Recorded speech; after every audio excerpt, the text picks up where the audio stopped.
PlayStation Music Radio. PlayStation.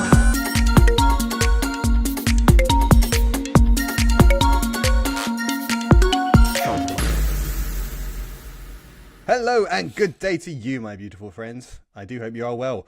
Welcome to episode 12 of crossbuttonvr, a beginner's journey into PSVR2, a show for those who want to share in our newcomers' enthusiasm for the world of VR.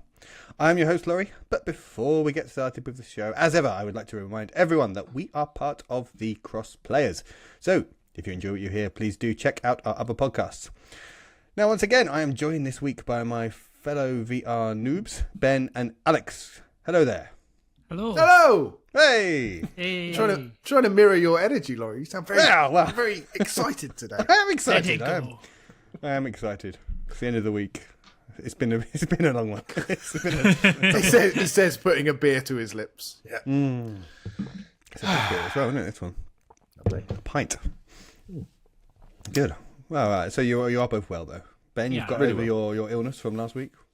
Yeah, I think it was just a couple of sneezes. Nothing to worry about. Not that you gave a flying fuck anyway, Laurie. No, I did not. Where's it gone? No, okay, that's good.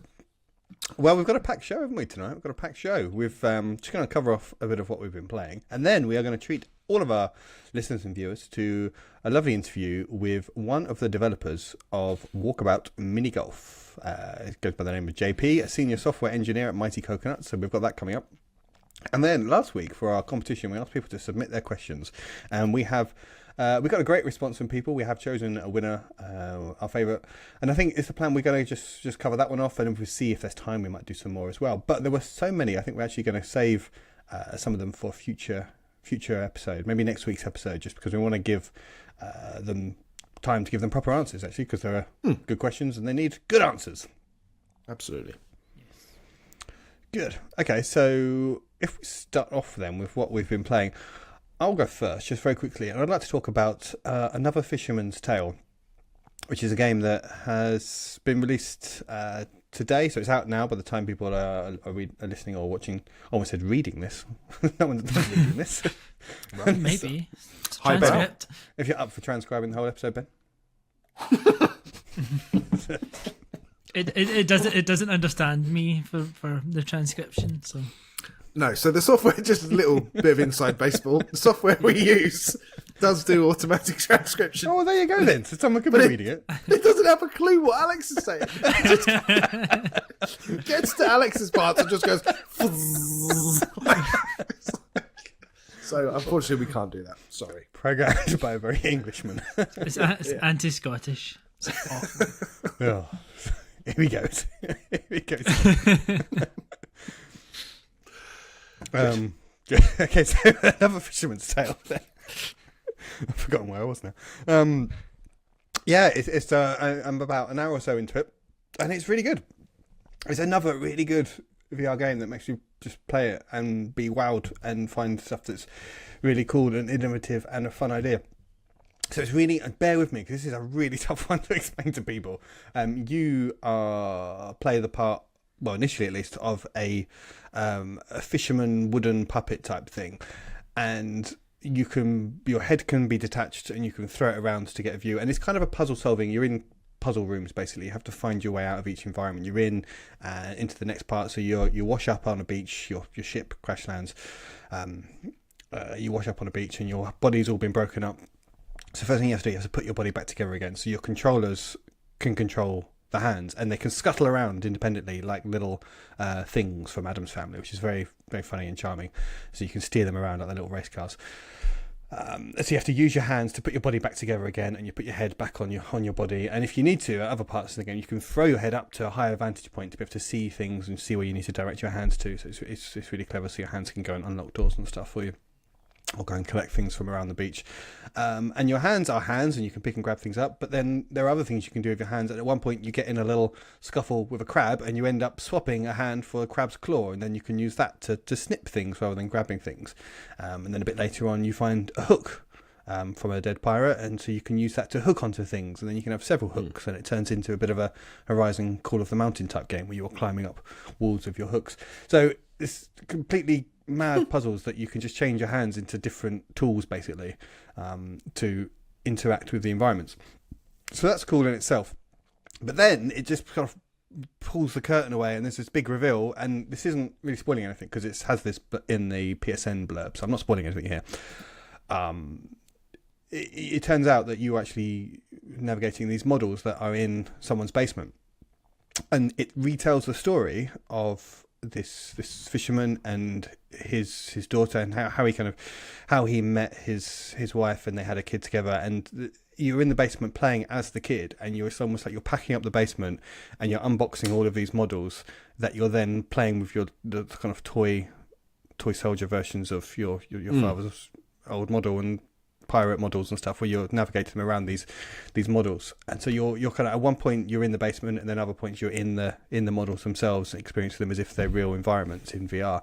But then from the second level onwards, you can see outside of the environments, and you can see the basement as well. So it's a real kind of fourth wall breaking, really clever, really intelligent. So at one point you're stuck in the belly of a cargo ship or a kind of pirate ship, and the part you need for it is in the basement. So you end up walking out of the set, basically out of the model, find the bit you need, and then you walk back into it, and you use that to solve a puzzle. So it's so mind-bendingly clever and fun. And the graphics, when you're in the models, they're quite cartoony and model-like, but when you are in the basement, it's almost photorealistic. It's this fantastic graphics. It looks really good, and there's really nice lighting in it, and so it's a real disconnect, and it really convinces you, okay, I'm in the model, but I can see out into a real space. And so when you're in VR, it's really hard to explain the impact and the wow factor that brings to it all. It does sound incredibly weird, not weird, but intriguing. Like, I think I can understand the words that you're telling me, but I can't visualize it. And I think this is the problem with VR, isn't it? Like, well, I'll try and get a gameplay video of it, because I think if you saw a chapter or two of this, and you'd get it. But it's constantly you're being retold the story. The Bob, the fisherman, he's telling his story, and the narration on it is brilliant. The voice actor is doing a brilliant job, and he's telling the story, and you're learning. It's almost like his true life story is being retold in this kind of fantasy pirate. So it's a bit like Big Fish. If you've seen that film where you're trying to say, okay, these stories have all been embellished, and these tall tales that your father told you about his child and how he met your mother, but there is the truth to it, and you're trying to work out, okay, so the truth to this is probably much more boring, but in the way that parents and people do, they kind of embellish these stories and make them all exciting, and they tell their kids these grand adventures they go on. So there's a bit of a kind of almost like a kind of, I don't know, it feels a bit like Edith Finch, in that you are learning the story of these people's lives and things through the medium of this. And so there's, like I say, I'm describing, I'm probably not doing a very good job of it, but there's so much going on, but it just does it so elegantly and cleverly and so charmingly with its presentation, its voice acting, its music. I'm really, excuse a pun, hooked. God, I can't believe you both laughed at that. We weren't laughing with you. It was a pity laugh. Yeah. To be honest, I think you're doing yourself a disservice. I think you've done a better job of selling it than the trailer, because I watched the trailer a couple of days ago, and it's quite confusing, because it does show that juxtaposition between the kind of real world and this almost like toy world as well. And it didn't sell me on it, but what you've described, it sounds really good. How does it control? Is it kind of like just free roam? No, yeah, there is teleport movement or free movement as well as you're moving around the model environments. The controls are a bit fiddly, because you have to sort of fire your hands off. That's the other thing. Your hands are kind of attached to your body by strings, so you can kind of throw them and then retract them back. You can throw them to grab something and then hold a button and then pull them back in again. And that, I do find that is quite fiddly, and I think it's something that once you get the hang of, once your brain gets the knack of, okay, that button to throw, then press it, then pull it back, it'll get easier. But that the controls is a bit awkward, but you can. There's other times where it works a bit like Moss, because if you throw your head up to a high place, you can then move your body around, and you're looking down on the model from a vantage point, and then you can still move your body around still. But then whilst you're doing that, you can also then still throw your hands. So you have to kind of work out the angles, and it's all a bit confusing. So, yeah, but it doesn't matter because if you get it wrong, you just retract it and try again. So you can kind of trial and error your way through the puzzles. And part of it is probably just me being an idiot, not getting stuff quickly enough. Well, onto the wish list it goes. Another I've Fisherman's actually, Tale. I have bought this, so Wow. Okay. Just now, I thought you did a good job on me, but that's amazing. no, should say as well, there's no- I haven't played it, but I had picked it up because I'd heard so many good things about the first one. That this was a game that when it was coming, I'm like, I really want to play this. So I should point out there's no real link to the first one in terms of a story. I think it's very different, this one. It's much more, it expands quite a lot on what the first one does. The first one is much more a series of puzzle rooms, and there is a bit of story to it, but I don't think that story has anything much to do with this one, as far as I know, from what I've read about it anyway. So It's another Fisherman, isn't it? It's not the same. It is. another one. I think it is the same Fisherman, but yeah, there's no. it's just you don't another need one to- of his tales. You don't need to have played that one. to Misleading. enjoy this one. And that is $19.99 or $15.99 until the 28th of May if you have PlayStation Plus. So you can get a 20% discount. Takes it down to $15.99. I will 28th. revisit it with a proper review on a future episode. But Wonderful. Sounds good.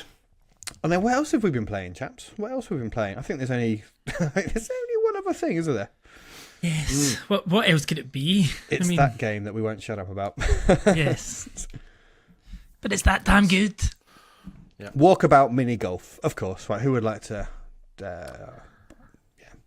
I mean, we gushed about it for a good half an hour last week. yeah. And nothing has changed, really. I still feel just as enthusiastic about it. It's great seeing now that it's come out, there's more people playing it, loving it. The attention it's getting on social media is richly deserved.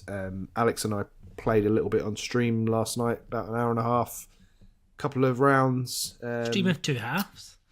It was a stream of two halves. Alex dominated in the first round, and I mean, I capitulated on a couple of holes, reached the shot limit, which was, I mean, Alex found that hilarious. A wee bit embarrassing. Yeah, and then pulled it back in the second one because the second course we played was like ice creams and sweets. I couldn't and control desserts, myself. and he was just so distracted, going, "Ooh, Ice Kid cream. in a sweet shop. ice cream!" Exactly. Just like that. So that was good. So, yeah, we missed you though, Laurie. It would have been. I think it's one of those games. It's like the more the merrier. Yeah. Great Yeah, by yourself. often- Even better with two people, but you add a third, fourth, fifth into the mix. I feel like if you play it on your own, when I've been playing it on my own, it's like, right, I am going to nail this shot. And when you're in a group, you don't really Don't care so care. much, do you? No, It's just more no. about having fun. But when I thought more about it since we spoke last week, and it's really made me feel, because we always met up in person quite recently, and it's a great way in a game to recreate that kind of easy, relaxed kind of, I don't want to use the word banter, but that kind of relaxed It has joshing to. each other where you're in a group of friends, and it's like you can translate. I've never had a multiplayer game that sort of translates that kind of experience of just joshing about with your mates into a game. Yeah. It's almost even funnier when you're on the driving range and all the bits beside each other because you're just kind of not paying attention to what anyone else is doing, but you're still just kind of chatting away. Like, so it's Yeah, even and then you look from around that- and you're like, oh yeah, he's there. He's still Next to there. me. It's a sort of classic thing as well you do when you go on holiday on like a lad's holiday. It's like, oh, there's a mini golf course. Let's just go around that and we'll do shots or something so that you. It's that kind of thing. It's that playing it online with you guys. It's that has that same feel. So. But yeah, we really must get a bigger tournament in the mix, especially with it being cross-play. We know some people that've got it on Quest as well, so yeah. And it shouldn't be too hard in our Discord because there's lots of people talking about it now, which is great to see everyone that's on there. So if you haven't joined our Discord yet, and I imagine there'll be lots of people listening who are playing this and think, oh, I'd love to have someone to play this with, or I'd like to see what they're talking about. Please do jump in. Anyone can join our Discord. Anyone can get a game together. I think Alex and Ben, at the very least, would always be up for a game every night at this rate. Yeah. Yeah, it'll be good to. And it's always nice to chat to people and stuff. And apologies in advance if we are just very slow and just end up spending most of the time looking for hidden golf balls. That's the fun. That's the fun. Sure. Oh, there you go, Laurie. There's your segue. The segues write themselves. Yeah, it's almost like we planned this, Ben, isn't it? It's almost like we bloody planned it. So we have well, we have just concluded an interview, which we're going to play now in the episode with JP, a senior software engineer at Mighty Coconut, and he was very kind to spend a bit of time telling us about his experience of working on the game and how the release has landed on PSVR2. So, enjoy. So, JP, first of all, massive congratulations on the PSVR2 release. How does that feel? It feels fantastic. Weight off the shoulders and a very smooth launch, and very very happy and thankful for all the great reviews we're getting so far. So we're about a day and 4 hours since launch. I'm counting the hours every hour. More and more secure that we've got no major issues with our port here. So yeah, thank you, appreciate it, and great launch. No problem. It's been great to see the build up, because obviously we were lucky enough to get some early access to the game and having fun playing it, and our Discord, our community were clearly really into it, and over the last day or two it's really exploded, the number of people that are talking about it and excited about it like no other game that we've seen so far for PSVR 2. So it's really landed with an impact. So congratulations. We got our marketing director and our social media team blowing up our Slack with all the great reviews and love and Reddit. It's amazing and fantastic. And our marketing director is like, here's just some of the quotes from today, and we'll be posting more when they come in tonight. So just huge thanks to everybody who's a fan and playing and supporting us. And so I think it helps, as it's such a great game to share on social media. The amount of shots that we've got of each other just pulling off really good shots or fluffing a shot and just swearing. It makes really great stuff to share on social media. So it's a kind of, I imagine from your social media team, they've done a pretty easy job actually. They're pretty thankful.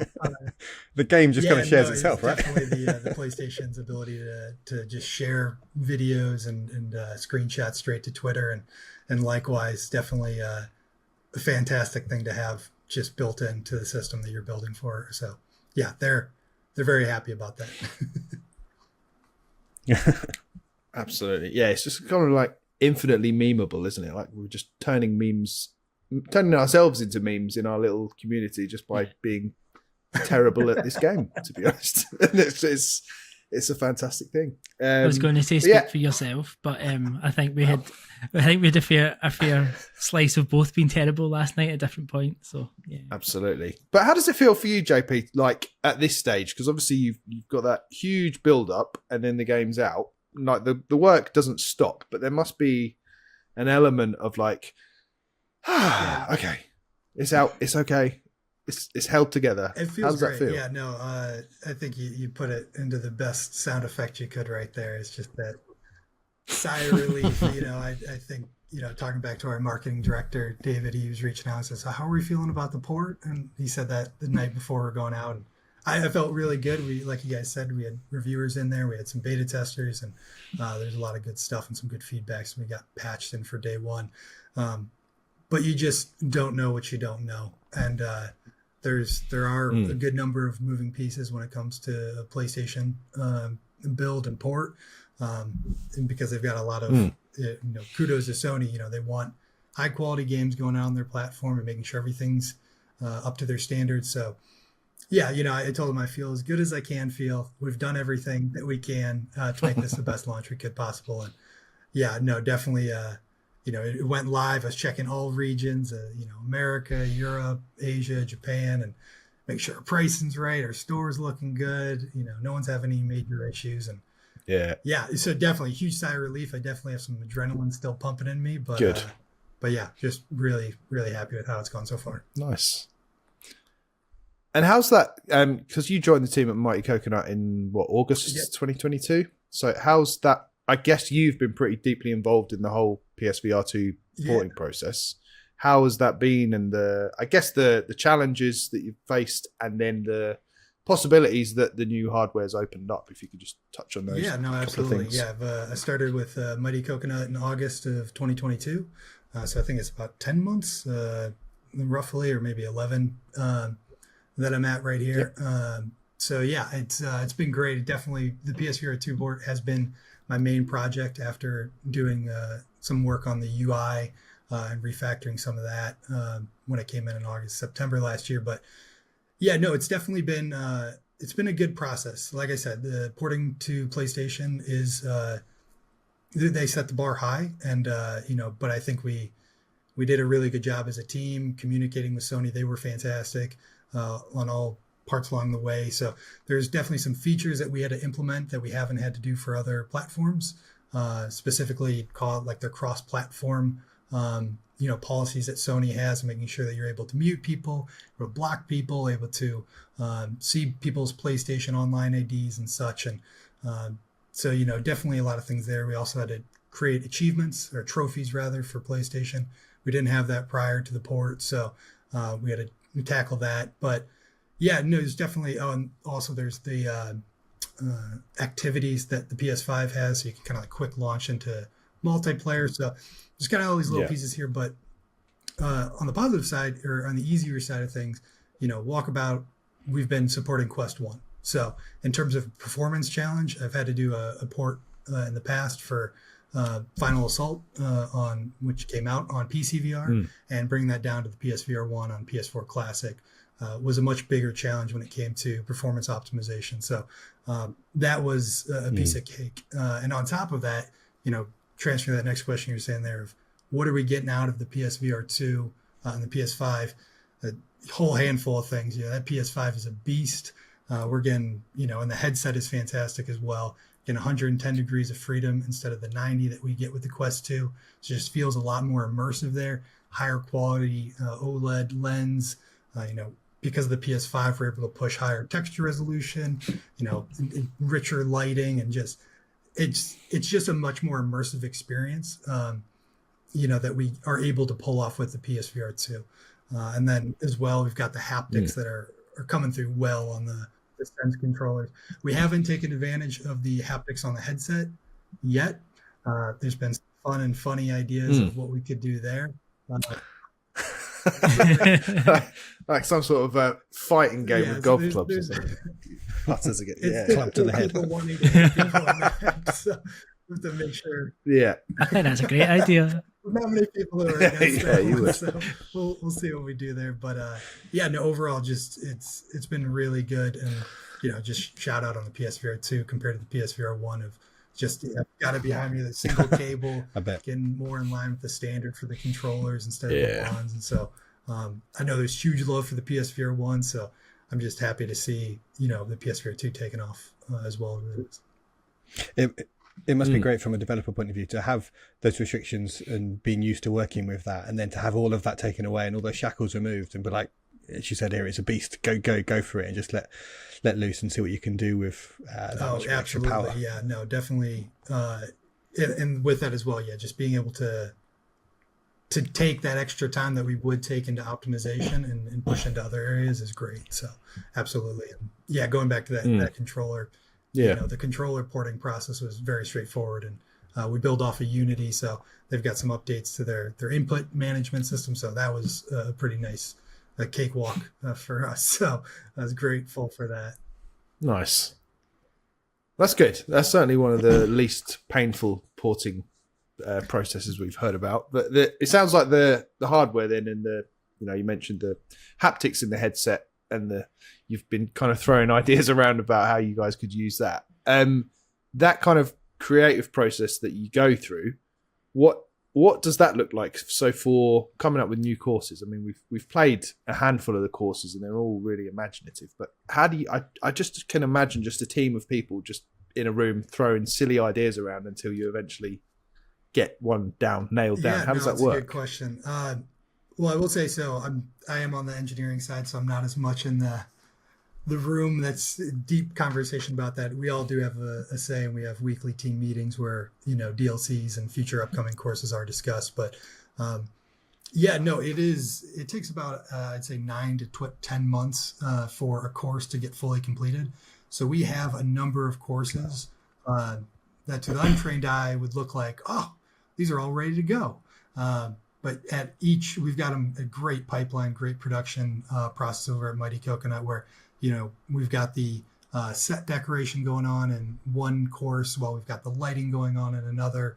We've got the initial gameplay for alpha testing going on another, and then we've got it coming out the door and marketing prep and things like that. So at any one time, we're touching multiple courses with different departments, which is definitely a juggling act for a production team. But they do a fantastic job. And yeah, so as far as when it gets to me, working more lately on the near release side of things, those conversations have been had. So I'm getting to see the tail end of stuff. Yeah. But, the course design and where that comes from is all over the place.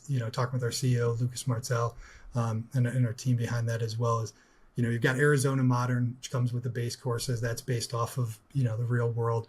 And then you've got things based off of novels like the Jules Verne series, 20,000 Leagues Under the Sea. And we've got the Journey to the Center of the Earth coming out here in June 8th. And then we've also got IPs. So Jim Henson's Labyrinth, based off the movie there. And then we've announced we're doing a partnership with Meow Wolf, that interactive art experience they've got in Santa Fe. I can speak here. Las Vegas, Denver. Yep. It's all right. No one in the UK's ever heard of Santa Fe anyway. It's fine. Yeah, right. Just getting challenging. Which state? No, Okay, well, But it's great how the courses do. They kind of start off quite grounded, and they get more and more extreme and imaginative. I can just imagine you've got kind of the programmers in your team who someone's come up with a great new idea for a course, and they're like, "Oh, for Christ's sake, how am I gonna build this?" Do you ever have to just go? No, we can't do that. Just go away. Zero gravity, go mini golf. Yeah, how about that? It's just like, no, it doesn't work. I love that you guys know that, because I have experienced that. Everybody in engineering has experienced that. But more kudos to Mighty Coconut. Lucas Martel created the base version of Walkabout, so he's stepped more away, and the team has grown very fast for the past 2 years since the initial release on Quest, from single digit to around 25 person headcount. Because it's kind of gone from more of a game to like more of a platform now, which is a great idea, because it's the same way you can never get bored. Every time you go on holiday, you always find out a new mini golf course. You think, oh yeah, it's fun to try a new course and see new obstacles and things. So you're never not going to want to see new courses. So it's a great way you can just constantly keep adding content. And people, I know certainly we're always going to be up for trying new courses, because it's just fun to see what you guys can come up with. So yeah, but to Ben's point, does that create extra demands and pressures as to how far? I remember my point here is with Lucas and head management knowing what it takes. They've done a really good job of not over pushing the team in terms of what we can get out the door. You can also tell with each course there's something different we're trying to push the envelope in. So if you look at Atlantis, there's a lot of animation, a lot of sea life and creatures, so that was a challenge for the animation team. And then you look at Upside Down, where we've got the gravity changing there, and so that was something more on the engineering side that I had to get hit with. And then you got Temple at Zazura, which our last DLC, that is one of the larger scale scenes we had to do. So our tech art team with optimization, and obviously our art team in general and lighting had challenges there. So, again, just a really good job of making each department have that opportunity to be challenged and push themselves for a given course, but doing it in such a way that we're not overloading, one department with going, oh, we're going tech heavy for a course, but still delivering something new each time. So I'd say personally, it hasn't been overwhelming, but we've also, again, like I said, with that increased headcount, we're able to bring on more people, more talented people, and push the game in different ways. So it's been fantastic. That's awesome. It sounds like you've kind of got industrialized your process quite a lot, so you can just, it's almost like you've got that factory line nailed, which, kudos to the team for that. It must be well drilled and well organized. You also mentioned obviously the license courses you've got. I guess from your perspective, like, let's talk about your ambitions, and if you were, if you in this sort of dream scenario, what would be your like ultimate crossover if you could just go, guys, this is the course we're doing. Go and make it happen. This is what we're going to do. Yeah, what would be yours? Mine could would be anything. Definitely be Star Wars. Just because of how awesome those environments we could do and the game mechanics we could, put behind that. Of course, Star Wars is not a tiny IP to go after, and licenses for IPs aren't cheap. So we definitely, No. are on a good track, continuing to grow our player base to be able to support something like that. But that if there were no things obstacles we had to overcome, it would definitely be Star Wars for me. Now I'm just imagining a putter as a lightsaber that when you sort of wave it Oh. around, it's like bzz, bzz. It's the sound effects that have gone right into my head. I can hear the soundtrack and like some TIE fighters flying by as we're trying to hit a shot. Like, yeah, definitely. There's been Star Wars pinball fairly recently, hasn't there? So there's not like out of the realms of possibility. I guess the problem you'd have is like if it's only one course, you got to think the setting. Is it going to be on a planet? Is it going to be in the Death Star, Millennium Falcon? Where it's almost like too much choice. You almost have to make an entire Star Wars mini golf game. But, hey, I mean, maybe it's a grouping. Maybe it's a series like the Jules Verne we're doing here, where we do a couple of different courses based around it. But sure, one per film. yeah. Probably be better than the films as well. What was I going to say? Getting back to that stuff. Just your kind of. It sounds like you really enjoy what you do, which is great. You sound like rightly you're proud of what you do as well. What's the one, if you had to point to one thing about the game, about Walkabout Mini Golf that's made you most proud, what would that be? Like something that you can look at and go, yeah, this is cool. This is a cool part of the game. That's a great question, and absolutely true. I'm super blessed to be working on something that I really enjoy, and working at a place that I'm really happy and with people that I really enjoy working with. So, as far as the game, I don't know that feeling. I'm afraid. As far as the game, I mean, the game is really great. It's beautiful and immersive, but the community, the team, the collaboration between that makes me most proud, to be honest. I mean, and to be honest, if I did have to say something about the game, I'd just say, our execution and really making sure we put out polished content, and we're testing it before it goes out the door. So, and I know VR, we're still new over the last decade or so. So, we've got smaller studios like ourselves that aren't AAA, that don't have the budgets to do massive testing, but huge kudos to our QA team, our release management team, and making sure that everybody who's getting into the game is having a solid experience, and if they're not, they're able to talk with us about that. So I probably would pride myself the most on that. Very cool. We've got another question from the community. This is from Phil on our Discord. He was asking if you were to recreate another sports game, I guess, in VR in a similar vein to Walkabout, what sport would that be, and why? That is an interesting question. Now, don't take my answer. It is a tricky one, isn't it? Answer for any much weight here. Again, reminder: I'm not. Oh, here we go, exclusive. Personal opinion, and no internal conversations have been had, at least with me involved, about such things. So, I mean, I always really liked the Wii Sports. I played a ton of that when that stuff came out, and honestly, it was a grouping of games. Probably the easiest one. I liked frisbee golf. My dad, ironically, loved that. Yeah. But so I would probably say, frisbee golf, and it'd probably be a not too much of a stretch. But more so, I just like the Wii Sports kind of. You go to a place and you can do all these different kind of mini activities. So kind of not exactly a straight answer, but that's what I would say. No, but that's a good idea, like a compendium of different sports, and all of which are kind of, it would have to be kind of easy to control as well. I think that's part of why Walkabout works so well, is that it plays like mini golf plays in real life. So if you can transfer that to tennis and baseball and whatever else, that would work well. Sorry, Laurie, you were going to ask something. I was just going to say frisbee just scares me because I would definitely smash my TV. I think if I was to throw frisbee. There's been a few near misses. Like mini golf, Walkabout's great because it's a nice gentle game. There's no way I'm going to break anything in my room. There have been some games that I have played that I have nearly smashed my light fixture above my head. And you've clearly not been in the driving range yet, Laurie. Oh, that's true. Yeah.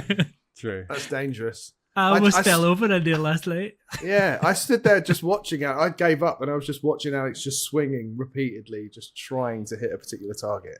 That's where we need the eye tracking. We just need to be able to look at that target above the pirate ship and just hit it easily. That'd be nice. Okay, well, I think we're gonna let you go in a second, JP. Last couple of questions from our side, and you sort of talked about not giving anything away as to what you're working on in the future, but you did mention you've got the DLC coming out the 8th of June. Did you say? And what is that DLC? Journey to the Center of the Earth DLC. So I gotta say, this one is I'm constantly blown away by our art team, our tech art team. Obviously, our team as a whole. Can't talk high enough praise to all of them, but yeah, I get asked a lot, like, what's your favorite course? And with us coming out with a new course every 6 to 9 weeks here, it's hard not to love the newest one and some of the cool new visuals that come with it and some mechanics as well. So yeah, I highly suggest checking out this new one when it comes out. Apart from this one, do you have a personal favorite of all the ones? I'm split between two, and it's Upside Down and Atlantis. Of course, I mentioned those earlier. I think, Upside Down, that different gameplay mechanic, I know it's probably one of the more controversial ones because it kind of takes you away from that normal straight down putting experience. But I just really like, us flexing our, creative muscles on that different gameplay element. And then Atlantis is just, oh man, it just feels so immersive and transports me to a different place with all that life that's swimming around you in there. So those two would probably be my favorite. But, very cool. Yeah, I was gonna say I'm gonna plug a couple more things here. I'll give you guys some more info. We do have a pocket edition of the game coming out later this summer, so a mobile version, which I'm super excited about. I always talk about Acorn, I think is the name of the VR game, where you've got one person who's a tree and they're throwing acorns at squirrels, and your friends are the squirrels on their phones. And they're trying to get to under you and take them away or something along those lines. But yeah, just obviously with VR, not everyone's going to have 2 headsets in their home. So to be able to have an option for people to play, all together in kind of like a party mode locally, I'm just really excited for that to come through. JP, that sounds amazing. We have talked about that. Oh, wouldn't it be great if we could play this? And we've just said, I guess that wouldn't be possible because no one has more than one VR headset. But it sounds like you're going to find a way to allow us to have some sort of party mode. So that's awesome. And then we've got announced like I said, a partnership with Meow Wolf. So that DLC is going to be coming later this year, and that one is trippy. Let's just say that. I don't want to look at that one as well, but. Yeah, 6 to 9 weeks, that's what we're shooting for, and keeping PlayStation on par with all these releases for DLC as we're coming out with other platforms.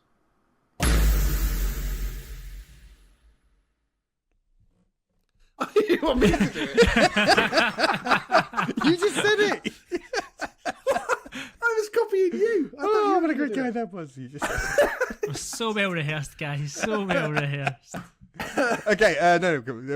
Well, we are recording, aren't we? Shit. Wow, what a great guy that was. JP. Lovely man. Nice guy. No, that was a really nice interview, I thought. It was really nice to someone who was genuinely heartfelt and was putting himself out there and stuff, and he's kind of almost exposed a bit of the vulnerabilities about what it's like to come in, join a team, have that pressure of being responsible for porting a game to new hardware and all the things that go with that. Yeah, like an already great game that's already one of the highest rated, certainly one of the highest rated multiplayer games in VR, to then have the pressure of going, oh, now you're going to put this on this brand new system from this prestige publisher, hardware maker. It's kind of like, yeah. He seemed quite relaxed for someone under that amount of pressure. So, I'm just glad. I'm really glad he understood the importance of trophies, though. I mean, because we didn't have time. I meant to ask him. We moved on too quickly, but I was like, how does that process work? Of just, what trophy should we do? Having a blank page and think we've already got a game now, and we have to retrofit trophies into it. It must be. That's what I should do. I said, are you going to bring new trophies with every new course? Because that'd have been a good one. Maybe we'll ask him that. Get him back on. Come on, call him up. Yeah, come back, JP. Important questions. You're not getting a tenner for that one, Alex. Oh. afraid not. But yeah, lovely man, lovely insight. It was quite really good to hear like how that PlayStation process worked to a certain extent. I mean, and obviously a great deal of pressure, but it's nice to see the pride he has in what he's putting out there. And I think it sounds like an amazing studio to work for. It just seems like such a great community, like in terms of how he's put it across. They only have great studios in Austin. They never come out with bad games. Ben, I resisted that joke. Come on. I stole your joke that you were too chicken shit to say to him. Also bodes well though for PSVR 2 when he was talking about how fun it was to port stuff over and have that the shackles removed and the freedom to have that extra power. It bodes well the fact that it made it sound not easy but relatively straightforward, and it's not like you're having to port it down to something. There's no limitations in that, so there shouldn't really be any barriers to bringing software across. Valve, for instance, would like to see as many games as possible on PSVR 2, and it sounds like the hardware makes that straightforward. So that's great. Just wait for the showcase. Just wait for the showcase. Oh yeah! Right, breaking news, everyone! Alex is making stuff up again. Alex, Alex Grubb. Alex with a Y. Oh yeah, that's what you did there. Oh, Ben, I get it. There was a little look there. You go, oh wait, good. Right, well, we have a topic. Reminder: we asked people for questions last week, but before we do that, I would just like to remind everyone that if they would like to support us, please give this podcast a sub on the service you're using, and please do leave us a review too. I know we bang on about this every week, but it does make a huge impact. I think we realised this week, Ben, didn't we, that if you're on Apple Podcasts, we are now the top-rated PSVR 2 podcast. So thank you everyone for that is leaving a review so far. Yeah. But we want to stay there, and we are the 7th rated VR in general podcast. If you just search VR in podcasts on Apple Podcasts, we are the 7th rated one, or the 7th listed one. Certainly in the UK, fantastic. yeah. Oh, in the UK, which is that's all that counts, right? 50% of our listeners are in the US as well. So, awesome? If you, if you're listening in the US, you don't mind dropping us a little review, that would be great as well. And also join the Discord, because it's great to talk to people from outside the UK and outside of our bubble to hear what other people are thinking. But yeah, we'd love to get from the 7th most popular VR podcast to the top of that listing, or at least on the first page. So please do keep the reviews and the subs coming in, and please do follow us on Twitter at crossbuttonvr and also at the Crossplayers, and check out thecrossplayers.com for links to all of our content and our Discord. And if you really want to show us the love, you can do so via patreon.com/thecrossplayers. Little as £2 a month for our beginners tier, and that helps us produce the show and gains entry into our lovely little WhatsApp group. Good. Now, Alex, over to you for the results of our question time competition. The results, well, it's not really results, but we have picked a winner.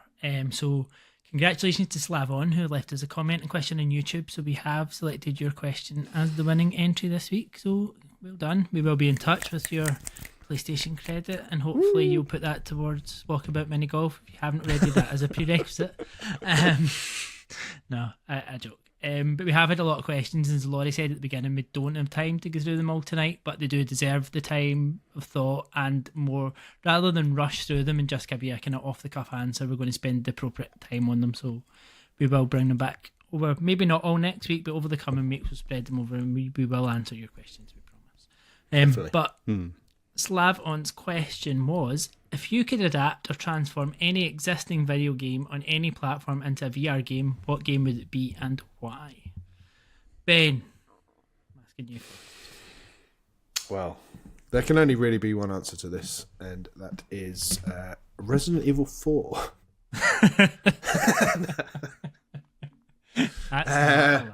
No, I'm joking. Yeah, tricky one. There's loads that would work really well. So in the interview with JP there, afterwards we spoke to him, and he says he really enjoys playing Sea of Thieves.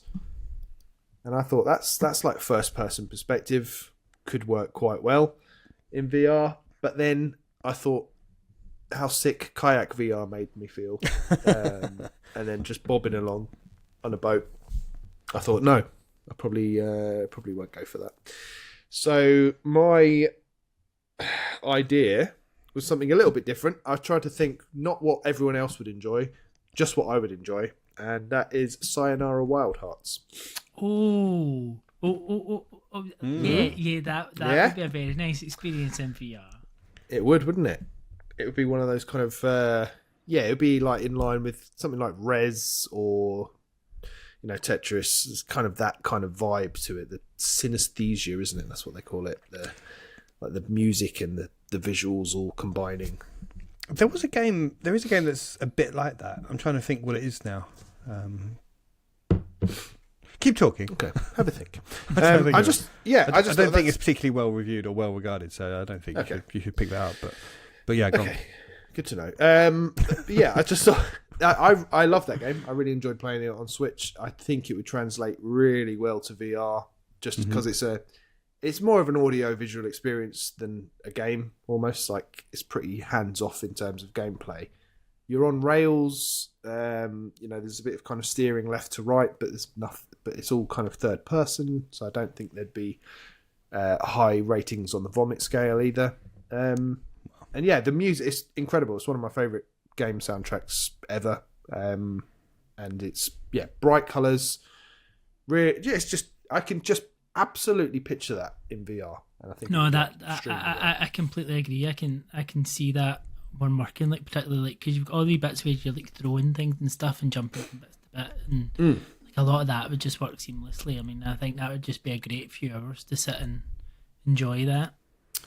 I think so, and I was thinking, obviously, I think the inclination with these was to go, right, what's a first-person game, amazing AAA game that would translate well, but then I thought, actually, what would I enjoy? And I love this game, and it would work so well in VR, so make it happen. That is my response. How about you guys? Cool. Laurie, we'll come to you next. Laurie looks like he might have frozen, so we might have lost Laurie. Are you back, Laurie? I am back, yeah. Okay. I am. Sorry. You keep freezing for me as well. So. What would your pick be, Laurie? I would go for Metal Gear Solid, because that would be so cool. And not the new Metal Gear Solids. I want proper Metal Gear Solid 1. Someone to remake that in VR, please. Because that would be freaking awesome. Gear Ben? I've never played Metal Gear Solid. Me neither. Oh my god. Okay, I played a bit of Metal Gear Solid 2. You understand how it works, right?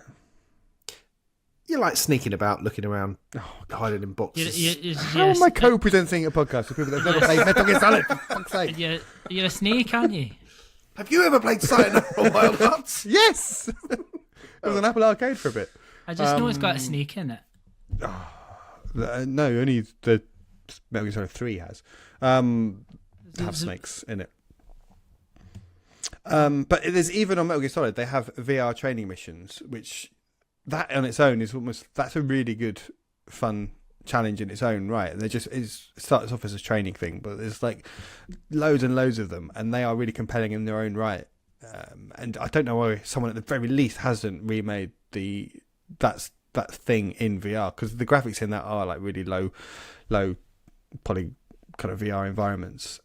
Just as a training sim environment with the enemies kind of walking up and down, and it just teaches you how to sneak past people and stuff. But it's that in VR would be really cool. But then having the kind of cinematic Metal Gear Solid in VR would be so cool. I don't know why someone just doesn't kind of rip it off and make that style of game as that kind of stealth espionage action game in VR. Please, somebody, please just make that game. Well, I know obviously the rumoured showcase that we got the exclusive of a couple of weeks ago, thanks to Alex. Yes, cool. There is talk of Konami possibly dropping a Metal Gear remake of some sort during that. I mean, this I'm saying this isn't out of the realms of possibility. If you could get Resident Evil Village, if they remade it, it's not a first-person game, but I think there was a first-person mod. Not mod. I think they did a version on GameCube, wasn't there, that you could have a first-person mode to play in. I might be making that up. I'm pretty sure there was a port to GameCube which included a first-person mode. So I think it's possible. I think it's possible. Right. Well, confirmed. There you go. There we go. Alex. I mean, do you know how, like, Ben, you thought about people that would just pick like a first person game and people that would just like, I mean, Just really boring people. just really don't have any boring original people thought. that would just have no original thoughts. I mean, Yeah. can you guess what game I would pick? Could you guess? I can't put myself into your mind. No. I mean, what game do I love that you just don't like? There's so many. What was top of my list? Can you remember what was top of my list? Oh, Portal, of course. Of Portal course, 2. of Portal 2. course. Yeah, See, I did think that did cross my mind, but I thought, no, it's really obvious answer. It is a really obvious answer, but it's still the one that We'll I would leave that make for Alex. because it's the one that I would want to play. I mean, I don't That really would care work if it's really an well. obvious answer. It is the one that I would like, and I know And Valve yeah, did yeah. talk about it a couple of years ago when they brought out Half-Life Alyx. People asked Yeah. why there hadn't been Portal, and they said it was because basically the technology wasn't there for them to make it the way they wanted to make it. And that was what they said, the excuse at the time. Well, not the excuse at the time, but the reason for the time that Half-Life Alyx was only coming out in Steam VR was because the technology wasn't there for any other platform to play it, which makes you think the technology is now there to be ported, which gives you hope that Half-Life And Portal Alyx 2 does is now a get ported. PS3 game, wasn't it? It's not so much the technology around being able to run the game, it's around the mechanics in it, I think, was more Yeah, the but thing, because you've got all the propulsion and all of that side Yeah. of things. It's just getting that right. It was more what the article said. I think. funnily I enough, I am hope actually one replaying day- Portal at the moment because I bought it on Switch because my son really wanted to play it. So I He's bought got it. it. Replaying. I think he's replaying Portal with his son, was what he was Yes, about to. that's what he was going to launch say. into. We're just filling Yeah. those gaps. Yeah. Yeah, you Filling were Laurie's replaying gap. it. Oh, love it. Yeah. Yeah, no, I think it's a really good shout, Alex. I mean, I'd be up for giving that a go. Definitely, if they release that. Yeah, I'll give it a go. One other one that I'm really surprised Laurie didn't choose, because again, I think it's quite an obvious one, is Cyberpunk. I think that would work incredibly well It in would. VR. I mean, Like, if there's Dangerous though. People would never leave it. It becomes No, a that's true. dystopian thing that people just plug into and they'd never leave. And kind of lo-fi looks like it's going to be that game. True. Good. But yeah, that would also be a great one. Really cool. Good question, that. Meaty question. We could probably spend a whole episode on that one, but yeah, it's and let us. well deserved. The other idea listeners, I let had- us know. Sorry, Laurie. So the other idea I had up my sleeve was any Quantic Dream game like Heavy Rain or Beyond Two Souls or Detroit. Become Human. That in VR I think would be really cool because they're quite a slower gameplay but very high fidelity, very well designed environments, and you're putting yourself in that character's shoes to try and play out those scenarios and the way they can branch with those pathways. In VR, you really would be in that character's shoes, so it would be a really immersive experience. I know not everyone loves their games; they're a bit marmitey, but I do think it would work really well in VR. And Excellent. all I was going to say is get in touch. Tell us what your choice would be. Any listeners, please come and tell us what you would choose. What's your dream? Yeah, Yeah, well, you maybe Absolutely. let's post the question share that question in the Discord and see what people come up with. Yeah, definitely. And speaking of getting in touch, we've got another competition running this week for another £10 PSN credit. And to be in with a chance of winning that, really simple this week. All you need to do is go to our Twitter homepage and retweet our pinned tweet. So give us a follow while you're there. Retweet the pinned tweet on our Twitter page, which is twitter.com/crossbuttonvr. Simple as that. And we will choose Easy someone peasy. at random to win £10 PSN credit. Or your regional equivalent. Amazing. Well, everyone, thank you again for listening. And as ever, please do, if you fancy getting involved, do get in touch. We'd love to hear from you. And as ever, leave a review too. Last but not least, please thank everyone for our patrons for supporting the work we do. They're awesome. I've been your host, Laurie. These two have been Ben and Alex, and we will see you again next time. Until then, it's goodbye.